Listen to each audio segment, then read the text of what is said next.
रामचंद्र शुक्ल द्वारा रचित लोभ और प्रीति निबंध का अध्ययन हम कर रहे हैं। इसमें हमने देखा कि इच्छाओं के दो भेद बताए थे, प्राप्ति की या सानिध्य की, और दूसरा है दूर न करने या नष्ट न होने देने की इच्छा। और प्राप्ति की इच्छा जो है उसको भी दो भाग कर दिए, इतने संपर्क की इच्छा की जितना और किसी का न हो, और इतने संपर्क की इच्छा जितना सब कोई या बहुत से लोग एक साथ रख सकते हो। इनमें जो प्रथम है वो प्रतिषेधात्मक होने के कारण प्राय विरोधग्रस्त होती है। इससे उस पर समाज का ध्यान अधिक रहता है। कोई वस्तु हमें बहुत अच्छी लगती है, लगा करे दूसरों को इससे क्या, पर जब हम उस वस्तु की ओर हाथ बढ़ाएंगे या औरों को उसकी ओर हाथ बढ़ाने न देंगे, तब बहुत से लोगों का ध्यान हमारे इस कृत्य पर जाएगा, जिनमें से कुछ हाथ थामने वाले और मुंह लटकाने वाले भी निकल सकते हैं। हमारे लोभ की शिकायत ऐसे ही लोग अधिक करते पाए जाएंगे। दूसरों के लोभ की निंदा जैसी अच्छे लोग भी कर सकते हैं, वैसी और लोग नहीं। मांगने पर न पाने वाले और न देने वाले दोनों इसमें प्रवृत्त होते हैं। एक कहता है वह बड़ा लोभी है, देता नहीं। दूसरा कहता है वह बड़ा लोभी है, बराबर मांगता रहता है, मांग करता है। रहीम दोनों को लोभी, दोनों को बुरा कहते हैं। रहीम ने लिखा है ना कि रहीमन वे नर मर चुके जे कहूँ मांगन जाही, और उनते पहले वे मुए जिन मुख निकसत नाही।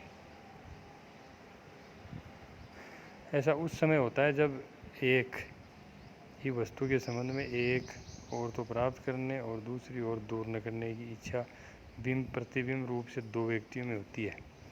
इसके अतिरिक्त एक ही वस्तु को प्राप्त करने की इच्छा यदि संयोग से कई प्राणियों के चित्त में हुई तो भी विरोध का पूरा विधान। सारांश ये है कि दोनों अवस्थाओं में लोभ का लब्य एक होने पर लोभी एक दूसरे को बहुत व्याकुल करते हैं। प्राप्ति की प्रतिषेधात्मक इच्छा की सदोषता और निर्दोषता लोभ के विषय पर निर्भर है, और विषय दो प्रकार के हैं, सामान्य और विशेष। अच्छा खाना, कपड़ा, घर, धन, जिससे ये सब वस्तुएं सुलभ होती हैं, सबको पाता है, सब उसकी प्राप्ति की आकांक्षा करते हैं। ये लोभ के सामान्य विषय हैं जिन पर प्राय मनुष्य मात्र का लक्ष्य रहता है। अतः इनके प्रति जो लोभ होता है उस पर बहुत लोगों का ध्यान जाता है। पर यदि किसी को गुलाब जामुन या विशेष भुट्टा की छींट बहुत अच्छी लगे और उससे प्राप्त करना या न देना चाहे, तो उससे इस लोभ पर बहुत कम लोगों का ध्यान जाएगा, और जिसका ध्यान जाएगा भी उन्हें वह खटकेगा नहीं। ऐसे लोग को वे रुचि कहेंगे।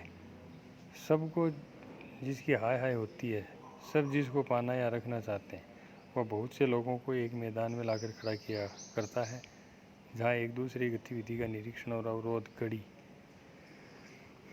नज़र और पूरी मुस्तैदी से होता है।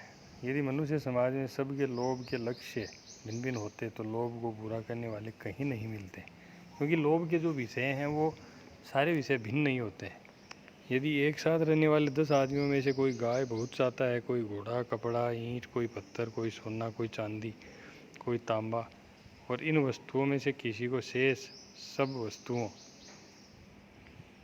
को प्राप्त करने की कृत्रिम शक्ति न दी जाती, तो एक के लोभ से दूसरे को कोई कष्ट न पहुंचता। और दूसरी बात यह होती कि लोभ का एक बुरा लक्षण जो असंतोष है, उसकी भी एक सीमा हो जाती।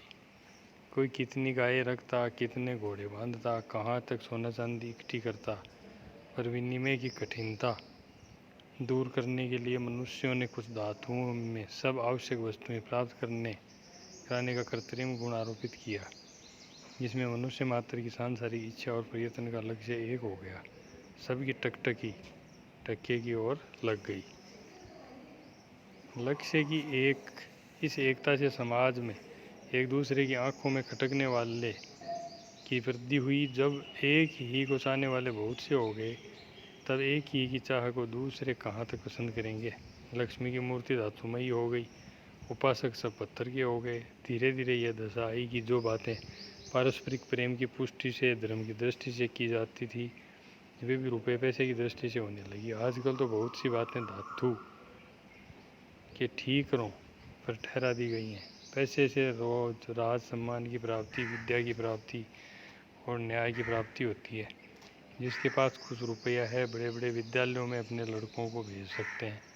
न्यायालयों में फीस देकर अपने मुकदमे दाखिल कर सकते हैं और महंगे वकील रजिस्टर करके बढ़िया खासा निर्णय करा सकते हैं। अत्यंत भीरू और कायर होकर बहादुर कहला सकते हैं। राज धर्म, आचार्य धर्म, वीर धर्म सब पर सोने का पानी फिर गया।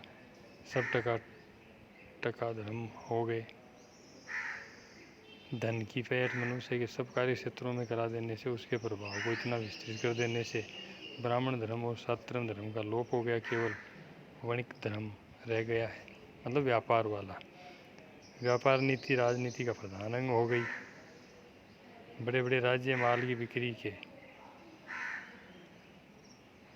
लिए लड़ने वाले सौदागर हो गए। जिस समय क्षात्र धर्म की प्रतिष्ठा थी, एक राज्य दूसरे राज्य पर कभी कभी विजय कीर्ति की कामना से डंके की चोर चढ़ाई करता था। अब सदा एक देश दूसरे देश का चुपचाप दबे पांव धनाहरण करने की ताक में लगा है।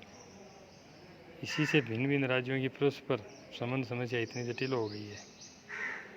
कोई देश लोग बस इतना अधिक माल तैयार करते हैं कि उसे किसी देश के गले मरने की फिक्र में दिन रात मरते रहते हैं। जब तक वह व्यापारोन्माद दूर न होगा, तब तक इस पृथ्वी पर सुख शांति नहीं होगी। दूर वह अवश्य होगा। क्षात्र धर्म की संसार में एक बार फिर प्रतिष्ठा होगी। चोरी का बदला डकैती से लिया जाएगा। सामान्य विषयगत प्रतिषेधात्मक लोभ में भी लोभ दृष्टि जितनी संकुचित होती है, उसके भीतर जितनी कम वस्तुएं आती हैं, उतना ही उसका दोष कम होता है। कि वस्तुएं कम होंगी तो उसका दोष कम हो जाएगा। तो रामचंद्र शुक्ल कहना चाहते हैं कि व्यापार नीति जो है वो हावी हो गई। बड़े बड़े जो राज्य हैं वो माल की बिक्री के लिए लड़ने वाले सौदागर हो गए हैं।